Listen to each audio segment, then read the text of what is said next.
Live. Good evening, everyone, and good evening, everyone. We're going to start the meeting now. Welcome to the May 20th, 2025 council meeting. Prior to the open session, council met for a closed session. It was moved by Councillor McCann, second by Councillor Borneman.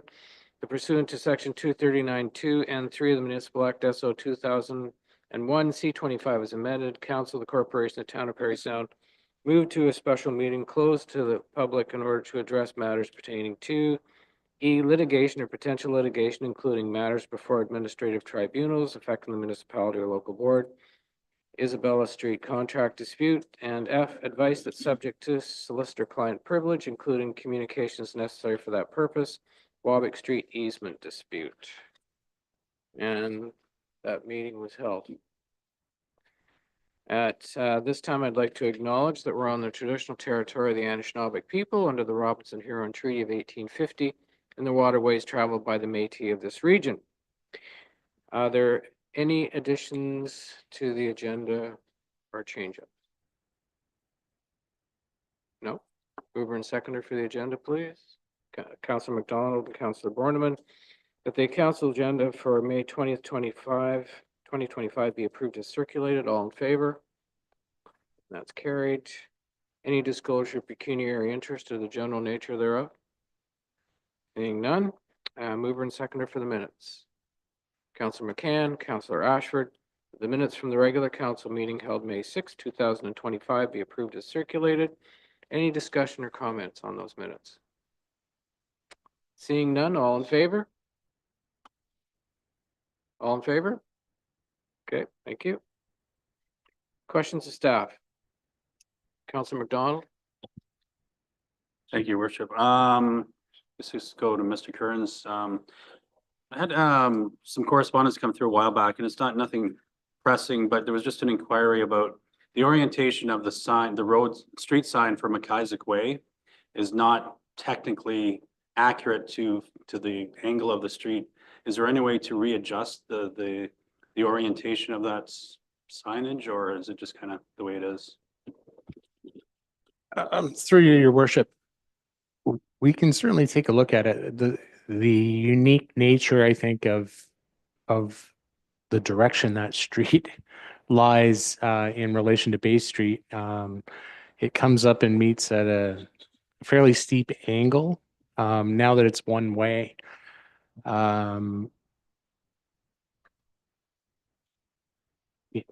we can certainly take another look at the orientation. I think it was probably initially placed so that it could be seen from Bay Street versus from McIsaac Way. I think I'm just trying to remember the orientation. I think it's perpendicular to the road, if I'm not mistaken. The street sign was. So the idea being it's easily visible from Bay Street, because unfortunately the other end of McIsaac Way is kind of in the middle of a parking area. So it's very difficult to identify it from the other end of the street, but we can certainly take a look at it and see if there's something we can do to adjust that if it's necessary. Councillor Keith, and then Councillor McCann.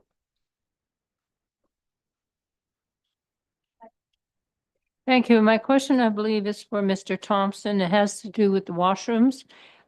First of all, the two sets I'm referring to, one would be the washrooms at the town docks. And on Saturday, I was able to check them out, and I noticed they're not 100% complete in that the toilets, which are the most necessary, and the sinks were in operation. The mirrors were yet to come, so I'm wondering what the scoop is there. And the washroom, of course, were accessibility was in operation on Saturday, but I'm also wondering the washrooms downtown, what's the situation there, and why are they closed, and how long do we expect them to be closed? Thanks. Excuse me. Through you, Mr. Mayor, to the council, I'll speak to the town dock washrooms, and then I'll pass it over to Mr. Kearns to speak with regards to downtown. The councilor, you're quite right. There were operational, however, there are still some outstanding pieces to be done with the washrooms down at the town dock. I do have a meeting with the contractor and the architect tomorrow, and we're going to be going over all the outstanding issues and finding out exactly what the timeline is to have them fully completely done. There's a little bit of hiding up pipes that still has to happen. There's some keying issues. We had some growing pains this weekend with getting them open on time due to the keying issues, but we will get those resolved. The accessible washroom still needs we're going to have a ceiling put in it. Right now, it's a little bit unfinished in that area, and there are new mirrors, as you noted, that the old mirrors are still in place. We'll be trying to do all of these completions, disrupting the use of the washrooms as little as we possibly can. So that will be occurring over the next couple weeks, I would suggest, until we get that project 100% finished. Mr. Thompson, just for clarification, I noticed on Saturday, the accessibility washroom one had to contact the personnel in Northern Perks if they wish to use the accessibility washroom. But in the future, is it planned that that will not be necessary, that they have to contact somebody to be able to use that washroom? Would that be part of that keying situation? Through you, Mr. Mayor, that's absolutely correct. There was an issue with the way that the door locked on the accessibility washroom, so that will be resolved as part of the contract as soon as we most possibly can. With regards to the downtown washrooms, I'll pass that over to Mr. Kearns. Thank you. Through your worship. So unfortunately, with the plumbers attended the washrooms last week to determine the issues and what the resolution was to the non-functioning washrooms. Both of them were unfortunately not functioning properly. It turned out that parts had to be ordered for both toilets. The internal workings were no longer functional.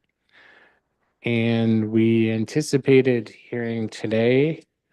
They had anticipated receiving the parts. I was not able to get an update today whether the parts were received or not. Hopefully they were. As soon as we have the parts, the plumbers are planning to install them and make the washrooms functional again. The problem that we're experiencing with those particular washrooms is that they are not being used properly and they are in fact being abused. It is very difficult to keep them functioning when they are misused on a regular basis. So they are non-smoking washrooms. Unfortunately, smoking refuse has been placed into the toilets, which destroys the internal workings, amongst other things. The only things that should be going down there are toilet tissue and waste products. That's all that needs to go in the toilet. And to keep them functional, we really need everyone that's using them to use them properly and appropriately because they are very expensive to maintain. Unfortunately, the parts take time to get in and it results in an extreme inconvenience for a lot of people when they are not available. So as soon as we have the parts, they'll be up and running again. And I would hope that folks will use them appropriately in the future so that they can remain open for the rest of the summer. Councillor Keith? A thought just occurred to me, and I realize it might not be the most popular, but it seems to me sometimes things go around in a circle. And I'm just wondering if you would be aware of or could check into, are there public washrooms in any communities that actually require you to put some money in, like a toonie, whatever, so that it does encourage a little bit more responsibility? It's not to get rich, but it does require that extra effort. Are there any communities that are doing that, that maybe it does assist in a deterrent indirectly? Through your worship, I'm not aware of any municipalities that are doing that. I do know that pay-per-use facilities exist. And, but I'm not aware of any municipalities. It's certainly something we could look into and see if it's possible. I think, unfortunately, I mean, in my travels, I've also spoken to other folks who have had to keep facilities locked until there's a request to use them for the very same reasons that they're seeing them abused, and they're very difficult to maintain and very expensive to maintain. And when they're broken, they remain broken for a period of time because it takes that time to order the parts and have the tradespeople actually install them and make them functional again. So we can certainly look into it. I'm just not aware of it. You know, I find this truly a shame that there are people, and this has happened many times over the years, that abuse what is a courtesy to the community and visitors, and that they seem to think it's okay to abuse public property. It costs every ratepayer in this community good hard-earned taxpayer dollars to get those functional again and to build something nice so that it is there for everyone to use, and there are people willing to abuse it. And I just find that a shame that there are people that are just willing to do that. And, you know, if anyone was to take a message, just stop it and treat the stuff properly so that we're not having to fix it all the time and cost the taxpayers more money than what they really have to. You know, maybe some extra signage, or, you know, smile before you go in because you're on camera before you go in. You know, and then we can time date who goes in and who's damaging it. But this is, you know, and we're not the only community this happens to. It happens in every community, but still, you know, it's there as a courtesy for people to use, and you treat it poorly, you know. I've always tried to believe if you go into a facility like that, try to leave it a little better than you found it. That doesn't seem to happen. So anyway, there needs to be a message out there somewhere that we're not, somehow this abuse is unacceptable. So, Councillor McCann. Oh, I didn't have this one on my mind, but a couple of comments regarding video surveillance. It would be cool if technology today, and we have all kinds of it, couldn't, someone is causing damage in the washrooms to kick some sort of a circuit which takes their picture coming out of the door or something. I don't know, but I suppose people would become wise to that. But the video surveillance that is there, is it not helpful at all? Through your worship. So there is video surveillance on the washroom 24/7 now. It's difficult to determine. We're not getting reports of the damage. Frankly, we're finding out typically from the cleaners that they're not functional. So certainly I would encourage anyone that finds them in a state of disrepair to, if you could immediately let us know, that'll certainly be helpful. There is a sign on the front of that building that tells you you're under surveillance in the area, and it could be helpful if we knew when perhaps things are happening. And it is a bit unfortunate that we have to look at it from that perspective, but as council's aware, we do have numerous cameras around town for various reasons, and it's just a fact of life that that's becoming more prevalent in an effort to make things usable for everybody. So my original question was, I know we talk about this every year, now that the winter seems to have all of a sudden turned into summer. It's that time of the year when we're concerned about the line painting on the roads, and I know, I get it, that the weather has to be just right for that. I find myself even driving around town, there's some very dangerous areas without the markers, particularly coming up Sequent Street to turn right onto Church Street, where there's the turning lane for Wabick Street, the left-hand turning lane. It's, you want to make sure you're watching people on either side of you. If you're planning on turning onto Wabick, the lines would help. Do we have a date set for that yet? Through your worship, so I've asked Mr. Benaza to get in contact with the contractor to find out what their planned date of arrival is. Again, it is all weather dependent, and I've also asked that depending on what that date is, we look at some temporary pavement markings in that area in particular. So it hasn't gone unnoticed. Whether we need to put down, you'll often see them in construction zones, it's yellow tape basically, so that we can at least delineate the lane locations for folks that can't find them on their own. No, that'd be a good idea, especially for visitors to town who don't know the roads. So that's great. Thank you. Counselor Keith? Yes, thank you. Back to the question of all the washrooms then. Do we have signage in the washrooms or outside the washrooms, whatever, but preferably inside? If you notice there's any problem with the washrooms, please contact this number, blah, blah, blah, immediately. Do we have something like that? And if not, should we not get something like that installed? Through your worship, we do not, and we can certainly do that. Counselor Borneman? Well, we're on the washrooms. This is an ongoing thing. We don't want to encourage people to continue to damage them, but I think we have to accept that between wear and tear and vandalism, there is a certain amount of necessity for parts. Is it possible to order some extra parts and have them on hand?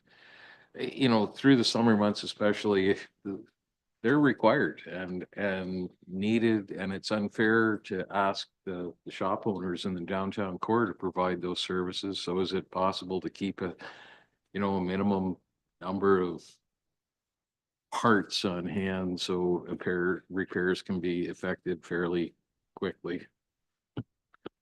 Through your worship, we certainly can. It hasn't been a practice because unfortunately those facilities are very expensive. So we're not talking about $20 or $30 parts, but hundreds of dollars in parts potentially. And whether I'm not sure we know exactly that it's been a replicated issue each time, or if it's been something different. I haven't looked at it that closely, but we can certainly look at trying to keep an inventory of parts if it's something that's feasible. If it's something that's repetitive and we can document it, what it is, that wouldn't be a bad idea. Yeah. Councilor McDonald? Sorry, just one more thing to add, maybe Mr. Kearns, about the line painting. Are they using something different? Because I don't remember it ever being a real issue every spring, not to this extent where it's being almost virtually erased every year for them to come back and repaint it. Are they using like a lesser product so that it is more like sustainable for them to come back and repaint every year and everyone's getting anxious for it to happen?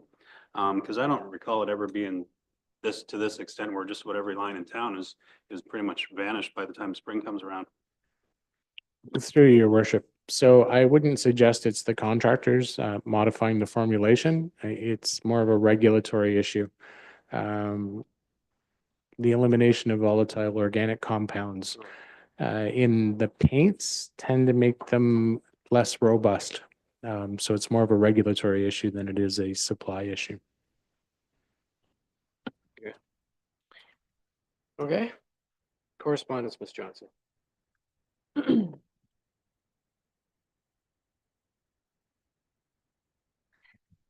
Yes, Your Worship, we have several items of correspondence. The first is from Barb Kerr of IG Wealth Management, expressing very sincere appreciation, as she says, for the outstanding team at the Charles W. Stockey Center for the Performing Arts. Ms. Kerr has an annual event, and she remarks that the entire staff consistently goes above and beyond to ensure every event is a success. The next two items of correspondence, the first from the Township of Huron-Kinloss and the second from the Township of St. Joseph, are both in support of the Town of Parry Sound's resolution on ensuring that research reflects the diversity of Canadian communities, as diverse and inclusive research has been shown to generate more innovative practical and impactful solutions. And council may recall that several meetings ago, this council passed that resolution. The next two items of correspondence, the first from the Township of North Kawartha and the second from the Township of Stone Mills, are also in support of a resolution that council passed here in opposition to strong mayor powers. And the last item of correspondence is a fairly reasonably lengthy letter from the Ministry of Municipal Affairs and Housing identifying the introduction of the Protect Ontario by Building Faster and Smarter Act, also known as Bill 17. So this bill deals with a number of pieces of legislation: the Building Code Act, Development Charges Act, the Planning Act, and the Ministry of Infrastructure Act, Transit-Oriented Communities Act, and also through the Ministry of Transportation. So if individuals were interested in that, it would be useful to just research the Ontario government's Bill 17 for more information, and the Ontario government's press release on this issue. And that's the correspondence. Thank you, Ms. Johnson. Deputations, we have one tonight. Michaela Metcalf, Mobile Crisis Response Team. Welcome. Right there.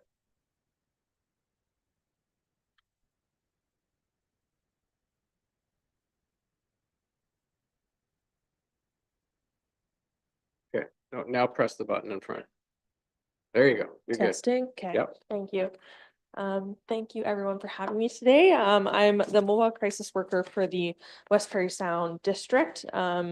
And the Mobile Crisis Response Team is a partnership between the Ontario Provincial Police and the Canadian Mental Health Association here in town, with another caveat to the Basani Bamadzawin program, so the Indigenous Mental Health and Addiction Team. Pretty much the idea of this program is to reduce impact on the criminal justice system and the hospital system by providing referrals in community, assessments in community, and also advocating for better care just in all the different kind of aspects that we support. Typically, MCERT is run with a dedicated officer. So it would be myself as a social worker and then an officer who rides with me who only respond to mental health related calls. But at this point in time, just with staffing issues for the Parry Sound OPP, I'm just running solo for now. What else can I tell you? A lot of things that we're seeing lately for MCERT is a lot of seniors struggling with financial issues, including housing is a huge problem, as well as young men with psychosis due to cannabis since the legalization of cannabis. So those are just a couple things we would kind of touch on. And then a lot of calls that are just coming into 911 for police. A lot of times there is a mental health aspect as well. I say this in all the deputations I give: if you have a brain in your head, you have mental health. It's just a matter of if it's poor or good. And I'm here to kind of support people as they navigate all these systems, because it can be extremely confusing. And I'm a bit of a master at it now in my short time. So, and any questions, like I'm very open to questions if you want to know more about what I do. Councillor Keith has a question. It's more of a comment, maybe it's a question and combination of comment. Michaela, a moment ago, as I understood it, you indicated like you're the social, where there isn't a dedicated police officer right now, but it is my understanding that each shift you would be working with a police officer. So you're not working 100% by yourself. It's still a team. It just changes each shift. I would say ideally, yes. The idea is that there is an officer on every platoon that I'm riding with. The reality is, with staffing, it's not possible. It's not possible. The officers are out on the road doing road 911 calls as police officers as they need to. And sometimes I just have to kind of go out and do my own follow-up and support, which is fine by me because not all mental health calls require police assistance after the initial. But yes, in a perfect world, that would be the way it works, but it's just tough with staffing. Okay. Councillor Ashford. Mine's a comment a bit as well. I've said this half a dozen times at this table, but I just want to say it again that since this program started, it's one, it and you are one of the best things that's happened to our community. Thank you so much. Thank you. Yes, thank you for what you're doing, Yeah. seriously. Yeah. Anytime. Any other questions? No? Okay, well, thank you. And I did bring some cards, so I'll just leave them up here and Okay. anyone who needs it can grab it. Super. Thank Thank you you. very much. All right, reports. Start with Councillor Keith tonight. Well, thank you, Mr. Mayor, fellow councilors, staff, and the public. I have a number of things to report. I did attend the Committee of Adjustment meeting since our last council meeting, and there was one application approved. I attended the McHappy Day fundraising. I started off, I was going to do an hour, but ended up 3. So they offered me a job there, so I'm sure I need to be working there to keep me out of trouble. I also attended the open house for the new location for the community support services, which is on James Street at the old Shoppers Drug Mart building there. So I think it's a really great location, and certainly the MP Graydon Smith attended at that ceremony, as well as I attended the Belvedere Heights, where there was the addition of the 22 beds, which naturally are going to be added to Belvedere Heights. So marking that event and having the sod turn was an opportunity. And I got to wear my new white hard hat, which I had to add a little decal to because Parry Sound on it is great, but it needed a little bit of more color. So I figured I'm a female, so I could probably get away with a little bit more color on it. Also, I attended the fundraising for Harvest Share, which was just previous to the long weekend there. And I have to say again, you know, it's really great to be in a community where I see a lot of local people, and there were a lot of visitors also willing to help out those who are less fortunate and are in need. And it's really great to be in a community like that. I also had the fun, if I would call it fun or experience, because I've chosen to do it. But since the last time I reported, I've collected, shall we say, litter of at least now 12 streets more since Earth Day. And I have to say, I would hope that not only I am out there, but that some other community oriented person, if more citizens would just take a little bit of their street or at least a little area around where they live or reside and pick up a little bit of litter, that would be great. But what would be really great is those people that are dropping their litter would stop dropping it, because we do have cans, recyclable cans, we have garbage cans, and people are capable of carrying whatever they had full to take it back home when it's empty. And I think it's a real sign of respect for your community. We heard for questions about the washrooms, the public washrooms here.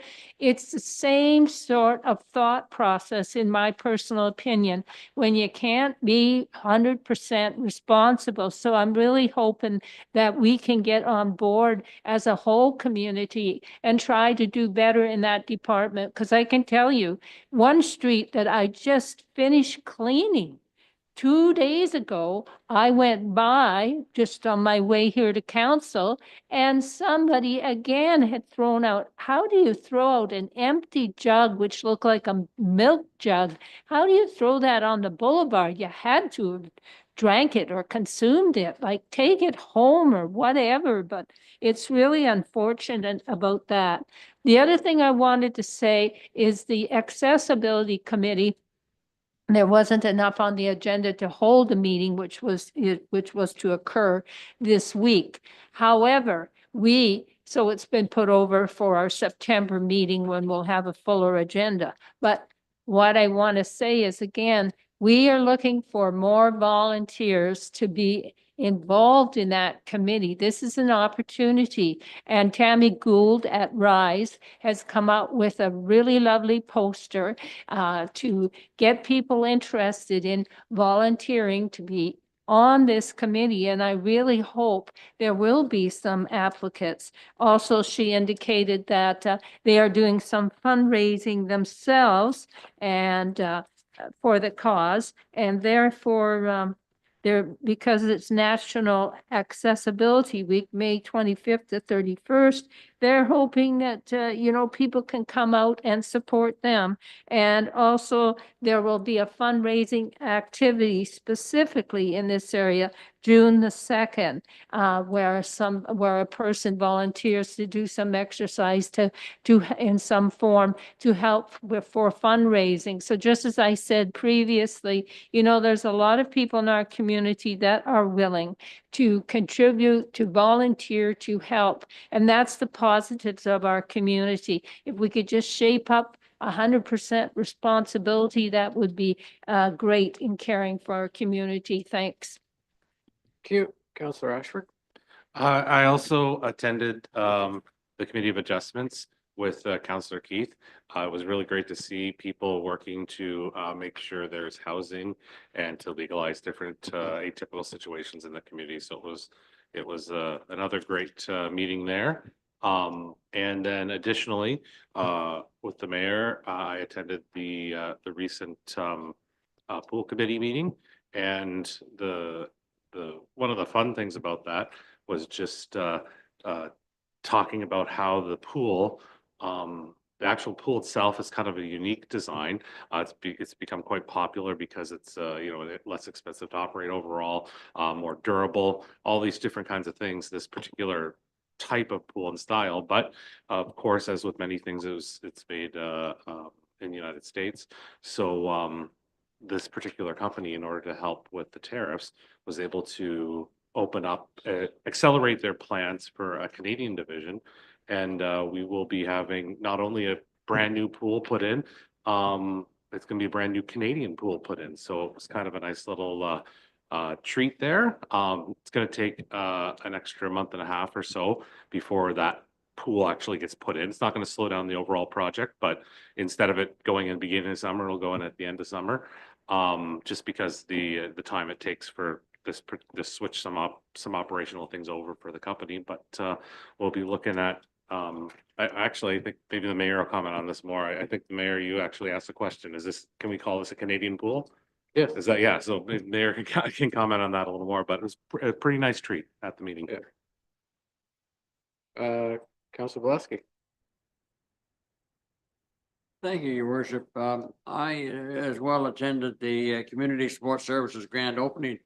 I took a bit of a tour of the building and was helped by one of the staff to explain things. And the Meals on Wheels creates a lot of heat in that building. There's a lot of furnaces running in there to get these meals cooked on time. But anyway, it was good. And again, I went to the Belvedere sod turning.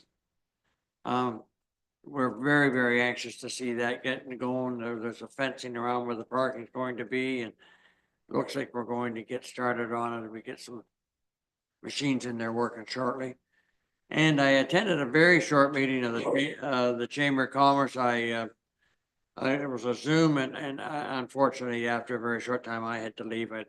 Some things come up, and that's my report. Thank you. Thank you. Councillor McCann. Thank you. Good evening, Mr. Mayor and fellow councillors, staff and public.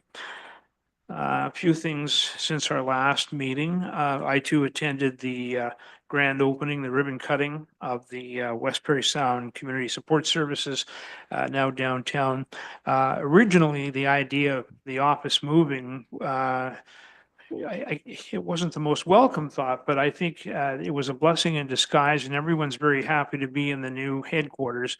It's bigger and brighter, more accessible for people downtown, and it gives an opportunity for the staff to expand its programming. So thank you to everyone who came out for that. And then it was right up to Belvedere Hill for the sod turning at Belvedere Heights in to commemorate the construction of the 22 new beds that is now getting underway.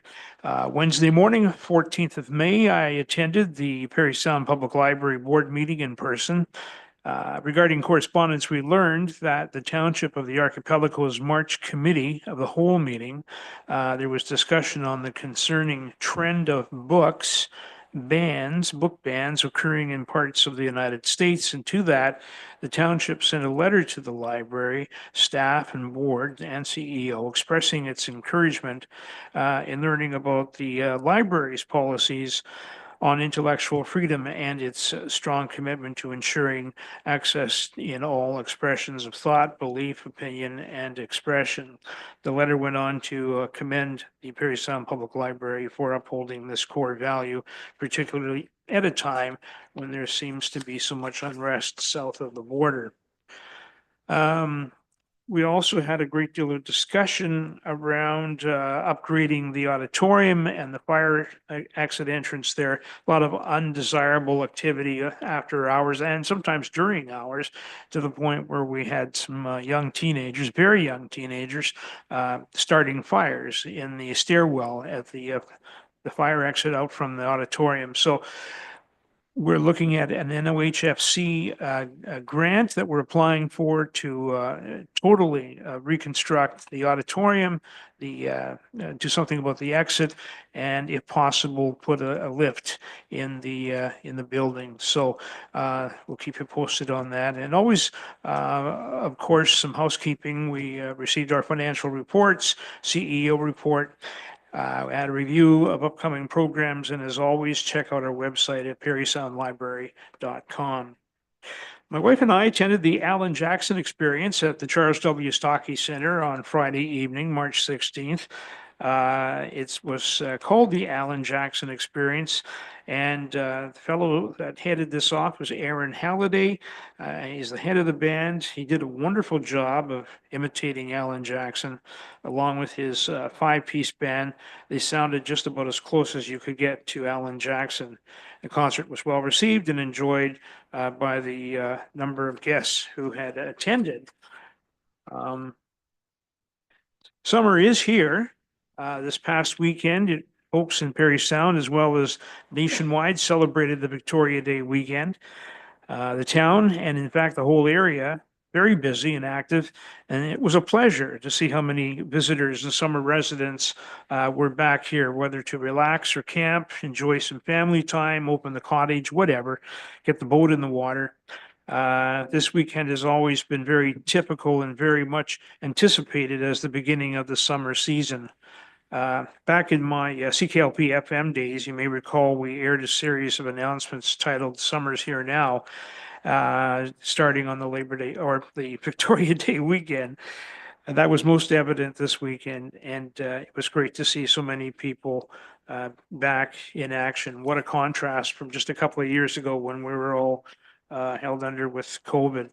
And we were just talking before the council meeting this evening.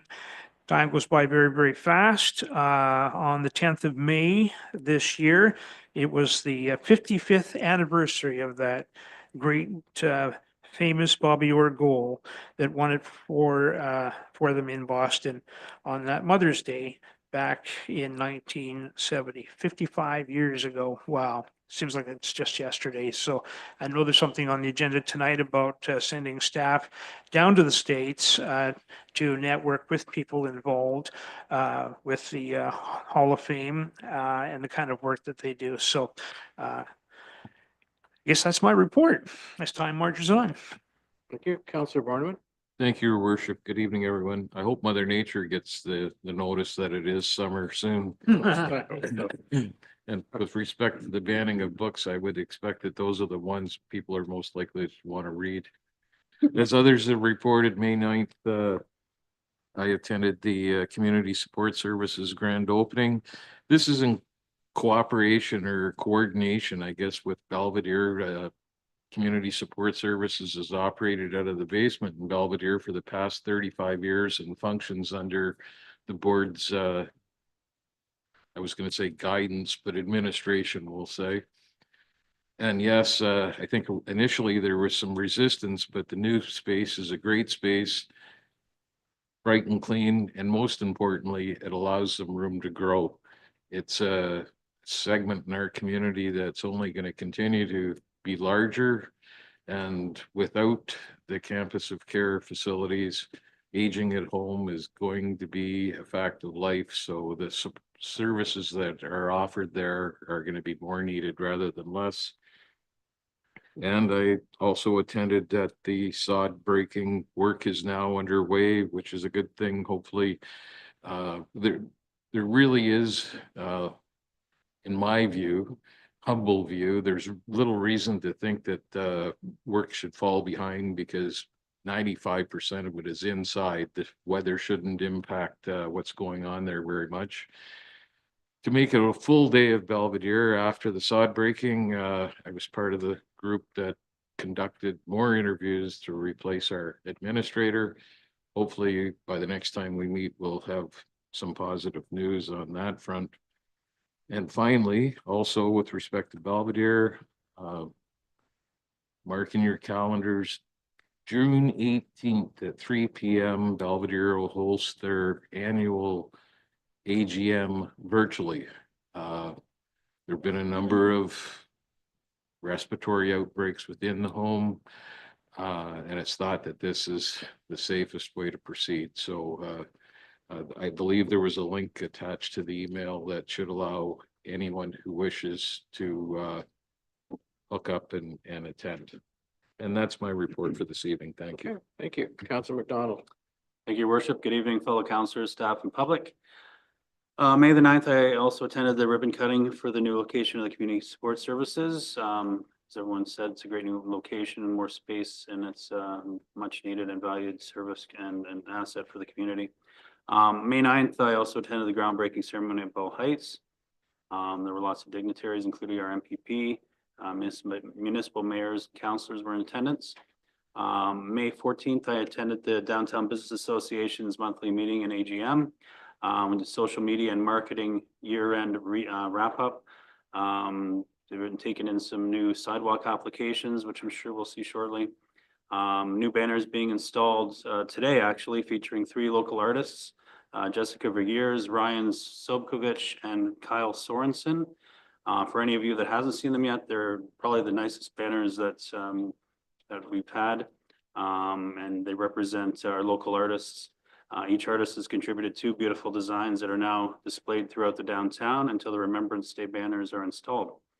The new town dock bathrooms are open, beautiful to an extent. The beautification committee excited to begin planting gardens and adding planters and benches to the town dock. The DBA has also agreed to partner with the town and the Parry Sound Chamber of Commerce to stock and co-run the info kiosk at the town docks this season. Tuesday night Cruisers Car Show has returned as of last week. It's running tonight as well, and we'll run until the fall. I'd also like to congratulate the Parry Sound High School students Ashlyn Belanger and Michaela Stridham for making history and bringing home the gold for the first time in the Skills Ontario Provincials and TV and video production for their short film on skilled trades and career opportunities. It's a great little skit that they did on promoting youth getting into the skilled trades and how important it is. I'd also like to congratulate the PSHS Ultimate Frisbee team for winning the Muskoka Parry Sound Championships and moving on to the Georgian Bay Championships tomorrow. And the Pearl Mists will be arriving for the first time of the season Tuesday, May the 27th from 10 a.m. to 8 p.m. And I'd like to just give a little bit of thoughts to our Harbor Master, Bob Corrigan, who I understand has broken his hip. So I wish him a speedy recovery. That's in my report. Okay, thank you. I wasn't able to attend the Community Support Services ribbon cutting, but I did drop in to see them, and Councillor Boleski asked that kitchen is very hot. So, but no, it is a great space, as everyone has said, and room for expansion, and certainly well needed, and they seem very happy there, so which is great. So council, staff, and public, April 23rd at 10 a.m.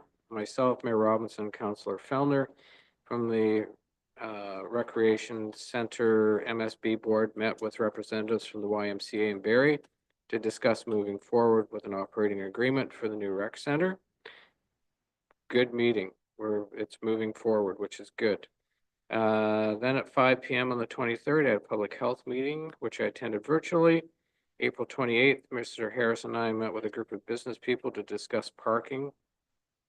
And April 30th to May 2nd, I attended the Ontario Small Urban Conference, which was held in Collingwood. Very well attended event with excellent speakers. Tony Stelio from Oxford Economics Group, which have offices all around the globe, gave the audience a breakdown on the U.S. tariffs and the impact on the Canadian economy. Premier Doug Ford sent a video message. The Honorable Rob Flack, Minister of Municipal Affairs and Housing, was in attendance along with Associate Minister Graydon Smith.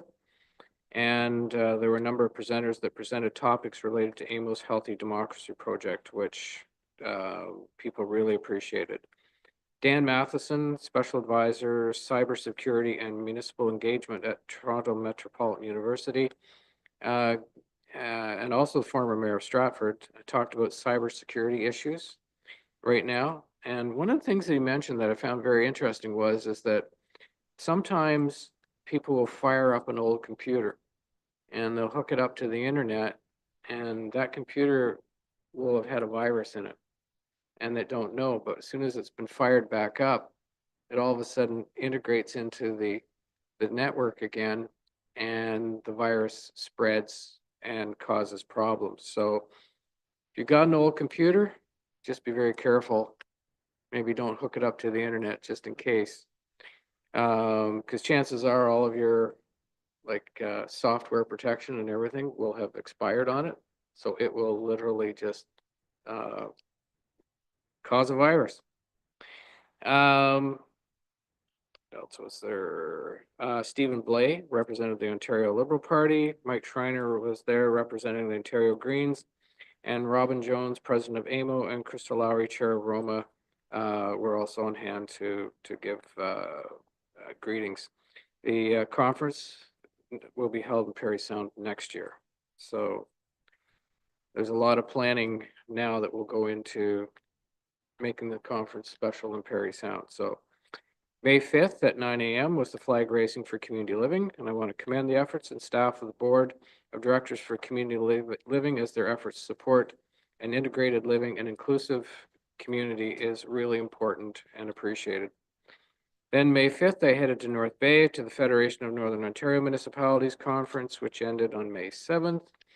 Phenom had some excellent speakers as well. The first speaker, which was excellent, was Oyele Banakov, CTO Financial Services, and it was about unlocking the power of AI, so putting it to the best use, and how municipalities can try to use what they can to support what they're doing to make it easier for staff to do their jobs. Jennifer Gray from the Ministry of Labor, Immigration Training and Skills Development spoke about leveraging Ontario Immigrant Nominee Program. That was an interesting talk that she did on how there are people that are in the program that are being misused, and people, businesses that definitely need workers in the country. Our medical officer of health, Dr. Carol Zimbalati, and Dr. Lane Catton, medical officer of health for Porcupine, gave an update on public health in Northern Ontario. Bottom line is public health in Northern Ontario is extremely underfunded, and the province really does need to step up in this. Jessica Jeremichuk, VP of Risk Management Services within Intact Public Entities or Intact Insurance, enlightened everyone as to the impact of growing disasters and how the domino effects of these disasters affect our future, which they end up compounding or whatever and making things worse on our and what we end up having to pay. On the final day of the conference, there was a number of ministers in attendance and a bear pit session was held to answer some questions from the audience.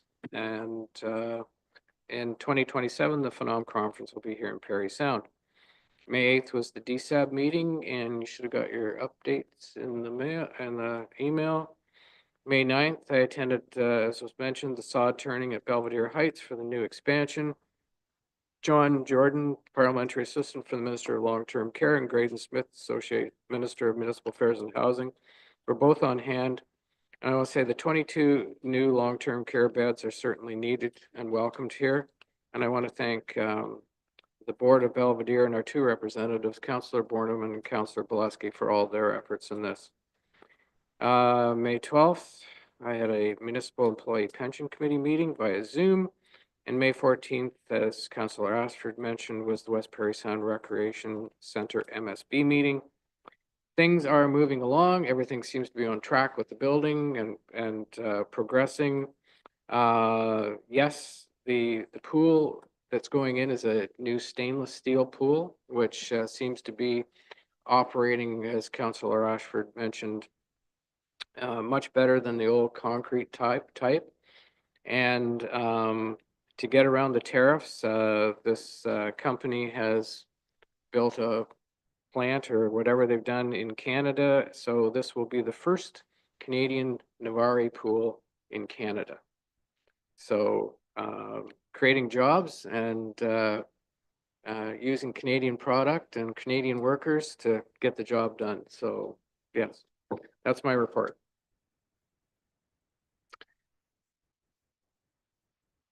Okay. Moved by Councillor Borneman and seconded by Councillor McCann that Council authorizes Caitlin Dyer to attend the 2025 International Sports Heritage Association Conference in Cooperstown, New York, October 7th to the 9th, 2025, further to bylaw number 2008-5173, which requires prior council approval for attendance at seminars, conferences, and conventions outside the province of Ontario. Any discussion? Councillor Keith? Yes, thank you. Ms. Dyer, a question and a comment. The comment being roughly that's about 1,200 Canadian estimation for expenses for you to go to the conference in the States. And I'm wondering, as I understand you went last year to a conference, was there one thing that you, only one that you can think of that was of benefit to you going last year so we can appreciate you going again?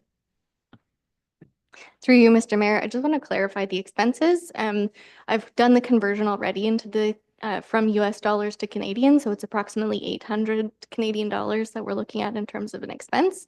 But yes, I did attend the International Sport Heritage Association conference in Boston last year, which, given the line of my work at Boston Garden or TD Garden now, was certainly an eye-opening experience. And we had the opportunity to go through and speak with the curator of the Sport Museum in Boston, as well as the tour through the Bruins Heritage Hall, which had its grand opening in celebration of the 100th anniversary of the Bruins anniversary last year. I think the highlight for me was really speaking with the curator and looking at the similarities in the materials and the stories that we're trying to tell about Mr. Orr and the other great athletes of the area. Yes. So based on how you responded to that conference, were you able to bring back any of those ideas or massage them into anything for the Hall of Fame here? Yes, through you, Mr. Mayor. Certainly some of the ideas that we took away were in terms of the interactive activities that they had on display. Obviously, the budgets in some of these organizations are much larger than what we have, but we are looking at how we can incorporate those activities and interactive pieces into education programming at the Hall of Fame, which I think will be great and something we're looking at expanding and relaunching next year. Mr. Harris? I think it's also important to note that Caitlin is also on their board of directors, and I maybe perhaps you could just briefly explain that role you have. Through you, Mr. Mayor, yes. Since 2020, I've sat on the board of directors for the International Sport Heritage Association.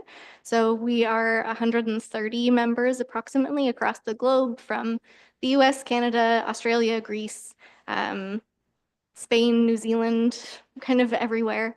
Predominantly, a lot of our members are in North America. And the goal of the organization is to really help sports museums specifically tell our stories, connect with our communities, recognize the greatness of athletes worldwide. And I've certainly benefited professionally from this organization and serving in this capacity. I'm really looking forward to seeing what Cooperstown has in store. Good. Caitlin, good for you. Yeah. Counselor Borneman. Ms. Dyer, is there any opportunity through the association and particularly with the folks in Boston of some sort of, the local museum has done 2 or 3 traveling road shows with different exhibits. Is there any opportunity for those kinds of exchanges with other partners in this association? Through you, Mr. Mayor, there certainly is, and we've started to have those conversations with the sports museum in particular, given the kind of close overlap of our collections and what they have. So yes, that is something you could see in the future from us. There's a really cute ad on TV right now about the Hockey Hall of Fame. And they talk about being interactive and that kind of stuff or whatever. And, somebody's supposedly visiting the Hockey Hall of Fame, and then somebody dressed in a hockey gear rushes out from the side and body checks them and slams them somewhere. But anyway, and then at the end, they show the interactive part of it and how it is or whatever, and that kind of stuff, which is very similar to what we actually have at the Bobby Orr Hall of Fame. So, using videos, but people aren't able to interact and shoot a puck and that sort of thing. So, that's all good. Thanks. Anything further? All in favor? And that's carried. Hopefully. Thanks.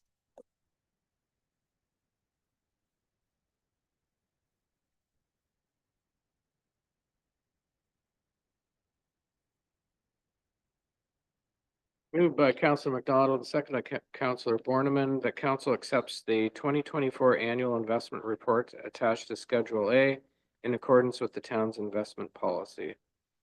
Ms. Phillips, do you want to give an overview of this, please? Sure. Each year, the treasurer brings forward the annual investment report to council in accordance with the town's investment policy. In 2024, all investments were in compliance with the town's policy and the requirements of the Municipal Act. The town holds a variety of investments, including GICs, fixed rate bonds, high interest savings account and general bank accounts, equity investments, and an investment in Lakeland Holdings, which pays dividends. Overall, the earnings are up by 227,522 from 2023 to 2024. And earnings from Lakeland Holdings dividend have remained consistent with 2023 earnings at $311,400. Total interest earnings come in at 2.69 million approximately. Those earnings are directly correlate with carry forward capital projects and reserve balances. So there could be some fluctuation dependent on the timing of projects, and interest rates are forecasted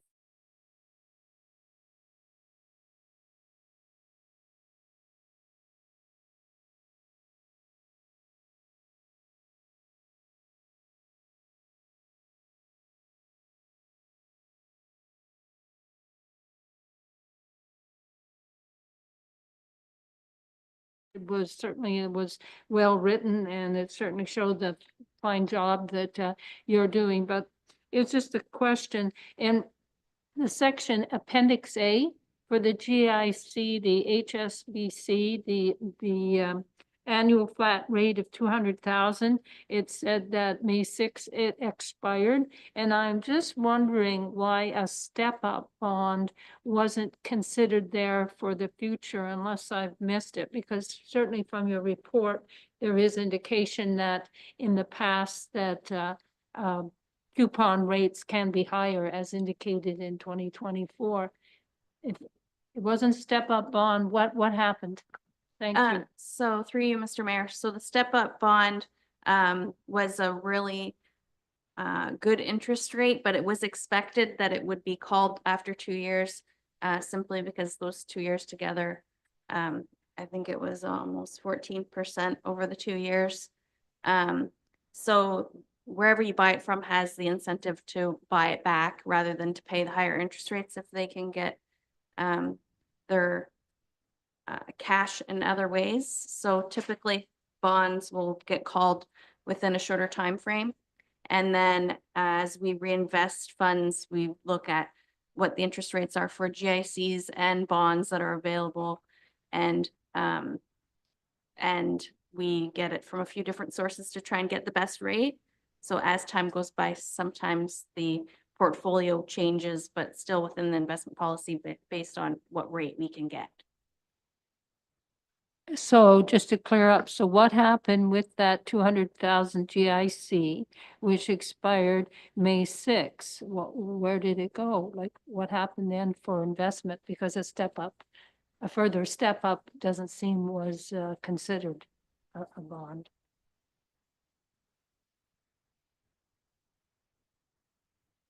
It's in Appendix A.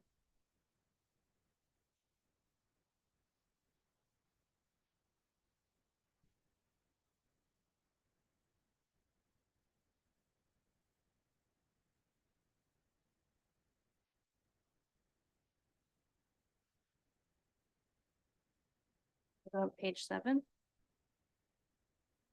It's near the end.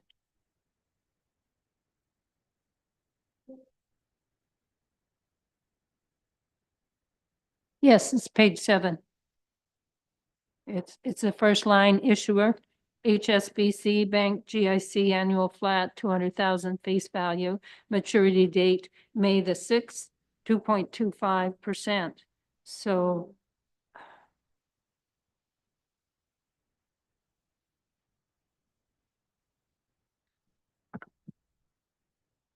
would we not see where it's reinvested or what happens? So I can pull it up and see what exactly it is, but I see that Bank of Montreal, so a GIC was purchased for around 232,000. So what would have been reinvested would have been like the face value from the step-up bond plus additional interests like in the meantime that have been earned. So more was invested, so it doesn't exactly match the 200,000, but those funds as they become due become reinvested just based on what's available at the time. I'm assuming that's probably at the last one, the Bank of Montreal, the 232,000. Yes. Yeah, thank you. Councillor Ashford? Just for my level of understanding, I'm looking at this and I'm saying, are your results good or really good? Because it just seems amazing. What would you say for this this whole report? The investment earnings are quite good due to the portfolio and how things are stepped up. Interest rates have increased, so we've been investing at a higher rate of interest over time. But if they do go down a bit, there will be some reduction. And so we've been conservative in planning for the budget for the future, but that could happen depending on the economy and what happens with interest rates over time. Yes. Anything further? All in favor? That's carried. Thank you.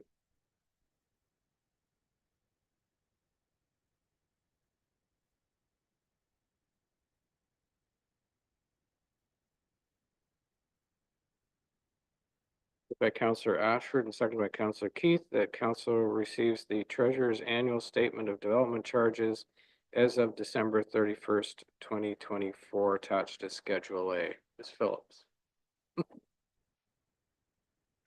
Okay, the treasurer's annual statement of development charges.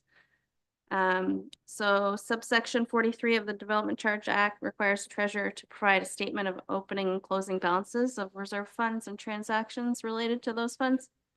As previously indicated on the KPO statistics report, no charges had been collected as of the end of 2024.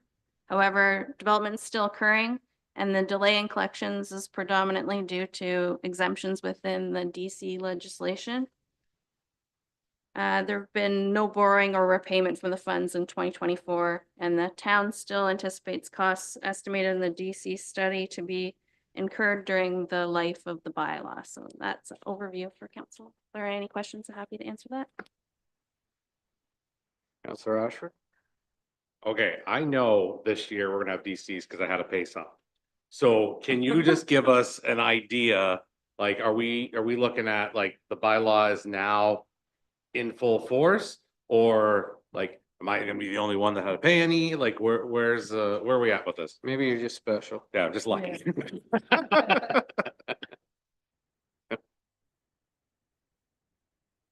Through the mayor, I know have been collecting some to date. There are still some requirements within the DC legislation which extend when payments are due for things like rental housing and stuff like that. So some of those things will still impact 2025, but definitely there are some charges to date.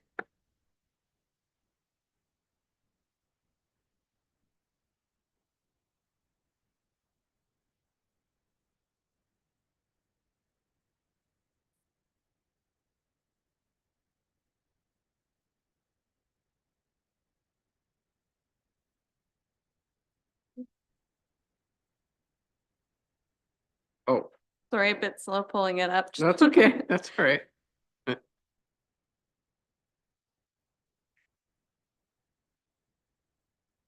There's a lot of variables in it now too, right? Because of legislation and that sort of thing. So, yeah.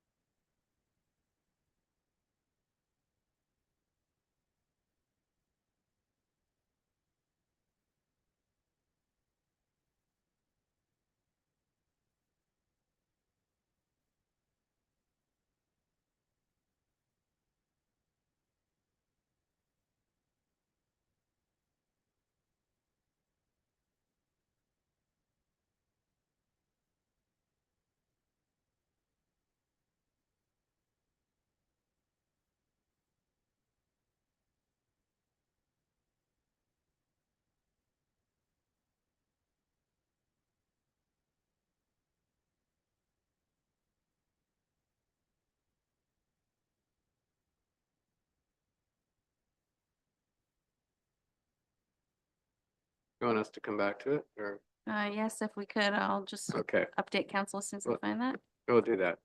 Anyway, all in favor of the report, please? Thanks. It's carried.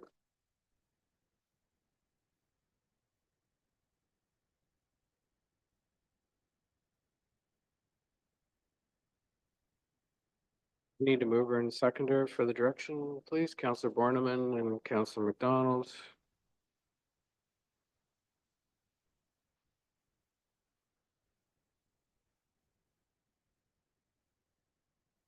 Staff be directed to engage an engineering firm to undertake a parking review on Seguin Bow Street from Miller Street to the CN overpass. Mr. Harris, did you want to add anything? Thank you, Mr. Mayor. Just briefly, Mayor and I had an opportunity to meet with business owners in the River Street, Great North Road, Bow Street, Seguin Street intersection. They wanted to discuss what opportunities there were to increase parking in that part of town. There were a number of things that were discussed.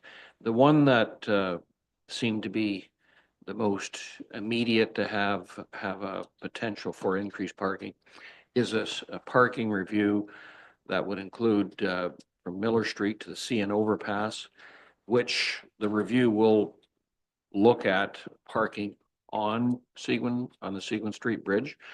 Obviously, that's going to reduce traffic, but there's a lot of things to consider, but it was a request from the community, business community.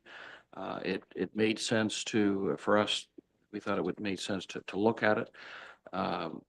Another thing that we're trying to contact the owner of the Circle K Variety. They have a large parking lot that really seems to be underutilized. So we're trying to get a hold of the owner, not the franchisee, but the corporation itself, to see if there's a possibility of making arrangements to lease some space there for parking. Future things include looking at the feasibility of parking, parallel parking farther up Great North Road past Trestle. Perhaps better utilization of the skateboard park area, re-looking at that. Those things become more costly and larger projects, but sort of anything was on the table to discuss is the point I want to make. And the low-hanging fruit, the easiest to assess, was to engage an engineering firm to look at the traffic study. There's lots of variables, a lot of traffic. There's speed, fire hydrants, a lot of driveways. It's complicated to look at it, but the idea is what is possible. You know, the other aspect of that too is I think for Chief Thompson, emergency vehicle access, you know, going over the bridge if there's parking on both sides. We need to make sure that that's looked at as well. I have been on the bridge when emergency vehicles have had to come across, and it's interesting.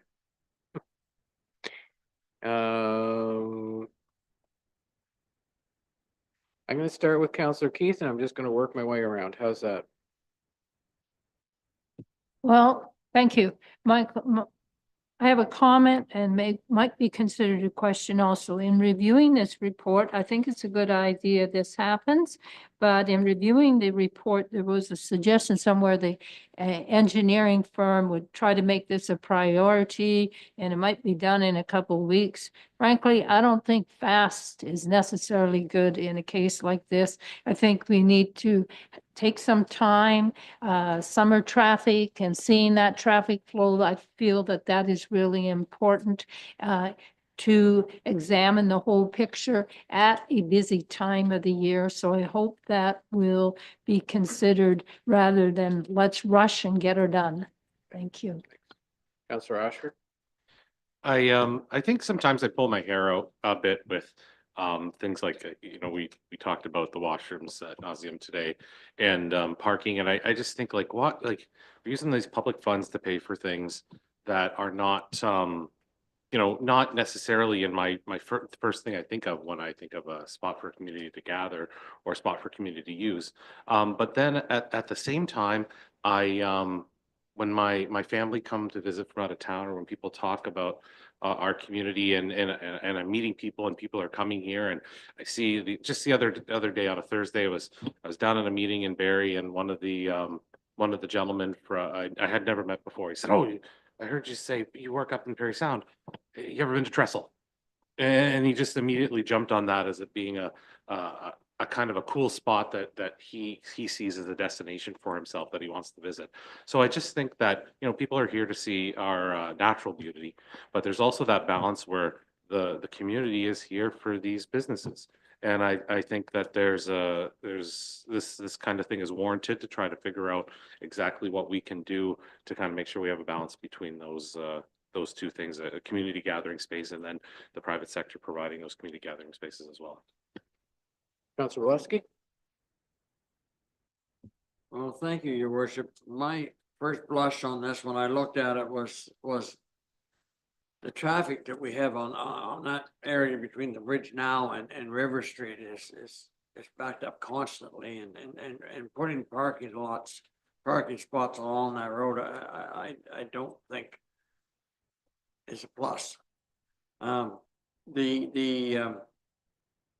Most of the businesses that are on Bow Street have fair-sized parking of their own, coming down from the railroad bridge down till you get to River Street. Most of those businesses in there have good parking. The apartment buildings have good parking. So there's off-street parking all the way down there. The bottleneck and the parking problem seems to be on Great North Road and River Street, that part of it there. But anyway, so then you look back and say, you can't go into something negative, so I believe we should start with the review and come up with something that can solve the problem. But there is a problem. I'm really concerned about this, as I say, the emergency vehicles trying to get through, and the amount of traffic there's there now. You can't make a right turn. It's hard to make it, to get up even to Miller Street at times to make a right turn to get off it. So anyway, I'll support the suggestion that we look into it, because we gotta have an open mind. Yep, absolutely. Councilor McCann. When Bow Street was widened so that it became 4 lanes, it became a bit of a challenge. I don't know how you can put parking on Bow Street and on the Sequin Street Bridge. Maybe if you take out a sidewalk, it doesn't seem possible. And I agree with the arguments that with River Street as well. It's just, I respect the fact that there are businesses in that area that would like to have customers who could park. You know, in the city, if you park somewhere, you're lucky if you only have to walk 2 blocks to get to where you're going. Human nature, and I'm just as guilty. We want to park as close to the doorstep as we can. But as we grow and as business grows, we may just have to get used to the fact that we may have to walk a couple of blocks to get somewhere. I like the idea of parallel parking on the Great North Road. I don't, the way this reads right now, it's sort of a blanket, and I'm not sure if I support it the way it's written. To me, it's a no-brainer that you can't put parking on the Seguin Street Bridge or on River Street. There's, not saying that we can't be creative and look at other alternatives for parking. Well, I'll leave it at that. Councilor Borneman.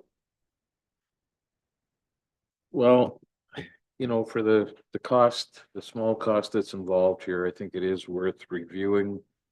I'm not an engineer or a traffic engineer, so I won't discount the possibility of parking anywhere. We are still a seasonally based community. So whatever we can do to help those businesses in the downtown core, whatever we can do to make the community more walkable, seems to be a step in the right direction. So let's have a look at it. I agree, especially with what Councillor Keith said. I think the summer months are a good opportunity when traffic is at its peak to have a look at this. And I think that's what it comes down to at the end of the day is, are we in the business of conveying traffic through town as fast as we can? Or are we in the business of conveying traffic through town as safely as we can and providing as many opportunities for shoppers as we can? Yep. So let's have a look at it and see what the professionals say. Yep. Councilor McDonald.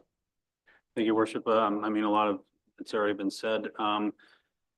To further maybe expand on parking options, I know there had been talks with the Friendship Center about the property there. Could that be included into the review as well? As well as the possibility of freeing up some space at the M&R property, either along the fence line for parallel parking by the Stocky Center or in that parking lot itself. And again, I'll bring this up about the parking that's being occupied by the taxi stand at the post office, and as well as some of the old loading zones on James Street. If we're going to look at all these options, maybe we can kind of put the whole thing into one package and see where we can free up parking in that whole downtown core. Mr. Harris. Through the chair, the group that we met with was interested in the kind of the Great North Road River Street intersection. Those other possible parking areas that you've mentioned, staff have looked at them, and we don't need to. I don't believe we need to engage an engineering firm to look at the taxi stand spots or parking down by the M&R. So this was just dealing with, okay, we're gonna hire a firm to look at the parking on Bose because it is a complicated area in a sense. Plus, we're trying to get a reasonably quick turnaround. The group that we met with wanted to know if there's anything could be done for the summer. I think Mr. Kearns has a lot of traffic data already for those streets. So we don't need to wait for the summer traffic. We have a good handle on those stats already. We'll certainly mention to the firm that we engage that taking the Councillor Keith's comment that, don't rush it to rush it. But if you can do it quickly, that's great. But don't shortcut. And I think they may just be able to give us a preliminary view that there's some opportunities here, but not the full opportunity that some people expect. And maybe there's something that needs to be a little bit further researched. So I don't think it's going to be a complete comprehensive done in 2 weeks. And that's the end of it. It's maybe the beginning of opportunities, because we did ask, we spoke with Tatham Engineering to see if they could turn this around. They're familiar with, they do traffic reviews of studies that are done for development. So they're very familiar with traffic flows in town. And we said, when you're looking at this, if there's anything that comes to mind that wasn't part of our discussion, let us know if there's something that you see that we haven't. So those other things can be pursued, but I wouldn't, they're separate, I think, from this motion. Councillor McCann, we've been around the table once, so hopefully it's short. I'll try to keep it short. So, as Councillor Borneman mentioned, it's not a lot of money we're talking about here for this. How much time or money is going to be spent on looking at parking on the bridge and on River Street? I like some of the other ideas I've heard, but I'm just not comfortable with those particular streets. This seems to open it up to that. This is very specific. To review on Seaboon and Bow Streets from Miller Street to the CN overpass. Other people have talked about things in a different perspective, but this is particular, the direction is what's in front of you. Okay, fine. So if we can keep it to that, are we good? All in favor? And that's carried. Thank you.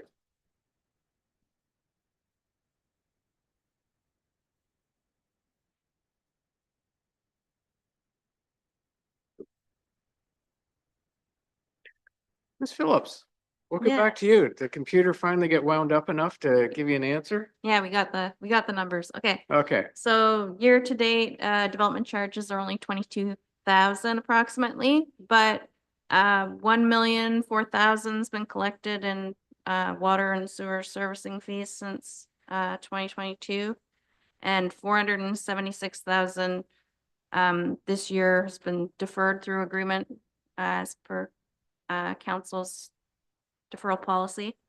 So there's been a lot of development occurring, just the exemptions have kind of impacted Right. the speed of the DC charges. Now we know what you paid. No.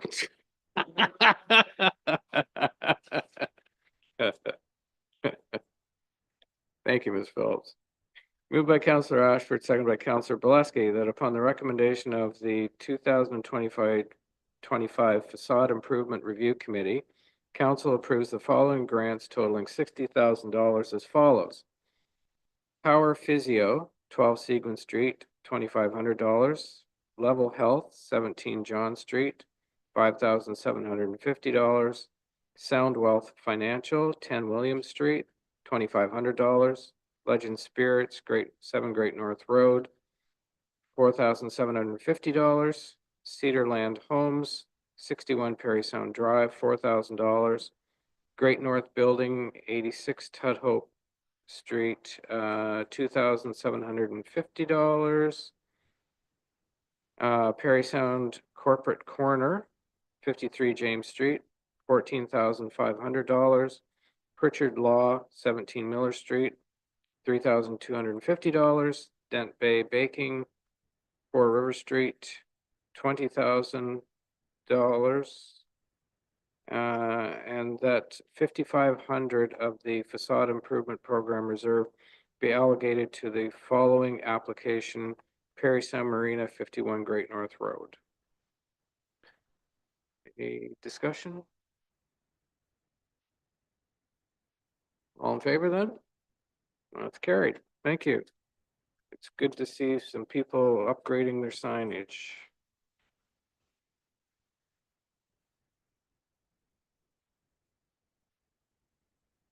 I guess under that, that's 50% of what the sign costs, correct? Mr. Rand? To your worship, there are a number of other grant opportunities as well beyond signage. So Yeah. there's general facade updates, landscaping, lighting as well. Generally, it is 50% of the overall cost of the project. Right. Yeah. Okay. Very good. Thank you. Moved by Councillor Bolesky, second by Councillor Ashford, that bylaw number 2025-7508 being a bylaw to authorize the execution of an agreement with the Canadian Museum of History for approval of the Bobby Orr Hall of Fame's Digital Museums Canada investment be considered as read a first time. All in favor? It's carried. All members in favor of having the second and third readings? Carried. Moved by Councillor Bolesky and seconded by Councillor Ashford that the bylaw above mentioned be considered as read a second and third time, passed, signed, and sealed. Ms. Dyer, do you have anything you want to highlight from this? Through you, Mr. Mayor. Yes, we're very excited about this project. This is kind of the last piece of the puzzle in terms of our 2023 redevelopment of the Hall of Fame. This was always envisioned as sort of a digital addition to what you see in the physical gallery space, something you'll access through your phone with a QR code in the gallery. But we're very excited to receive this project funding, which means we can kind of expand the scope of what we're able to do beyond our initial hopes. We will be able to get the project will be hosted on the Digital Museums Canada national platform. So more than just visitors to the Hall of Fame and our region will be exposed to the project. And we were notified that this was a very competitive grant application process. Less than 10% of the projects were funded. They received 150 applications and 18 were chosen. So we're very excited to be getting this off the ground. Yeah, absolutely. Any questions? Councillor Keith? Yes, thank you, Ms. Dyer. I do have a question. And first of all, I want to say I think it's really great that yourself was really right into it, and therefore us being able to take advantage of this grant, given the small percentage of people that ever get it.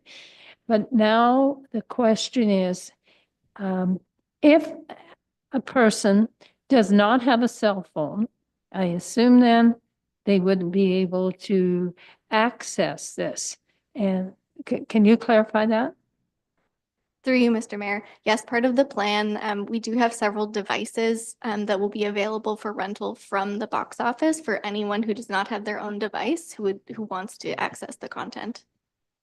That is where I was going, so that if you didn't have a cell phone, there is a way that you'd be able, but if you're paying a fee to access the Bobby Orr Hall of Fame, there isn't one cell phone that, I don't know, is tethered to the wall or something, so somebody couldn't use that, just the way when you go into a museum and you push that button and all the stuff comes out. Is there not a way to do that so that somebody isn't having to pay another fee after they've already paid the fee of accessing the hall?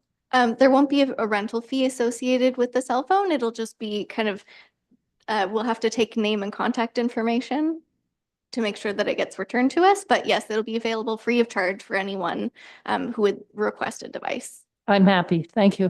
Yeah, I think it's better if it is personal, because then it can be cleaned afterwards and that sort of thing, and there'd be less running around for maintenance. So yeah, oh, good job. Anything further? All in favor? And that's carried. Thank you.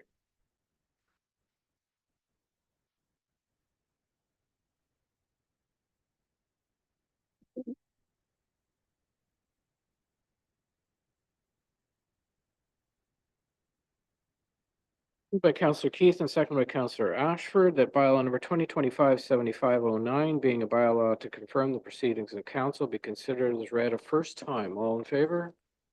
That's carried. All members in favor of having the second and third readings? Carried. Moved by Counselor Keith, seconded by Counselor Ashford, that the bylaw above mentioned be considered as read a second and third time, passed, signed, and sealed. All in favor? And that's carried.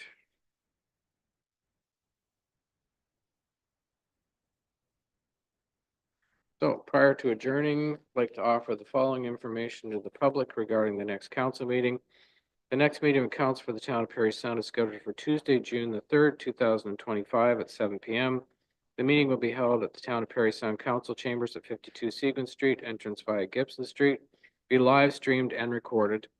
All regular council meetings are held at 7 p.m. on the first and third Tuesday of each month, except January and August, where only one regular meeting is scheduled. The council meeting schedule, notices of special council meetings, and complete agendas and minutes and instructions on accessing live streamed and recorded council meetings are posted on the town's website. Go to www.parrysound.ca and use the search bar. Your TV airs council meetings on Saturday at 9:30 a.m. following a regular council meeting. And for Cogeco listings, contact www.yourtv.tv. And I do want to thank Councillor McCann for chairing the last council meeting while I was away. Appreciate it. So thank you, everyone, and have a good night.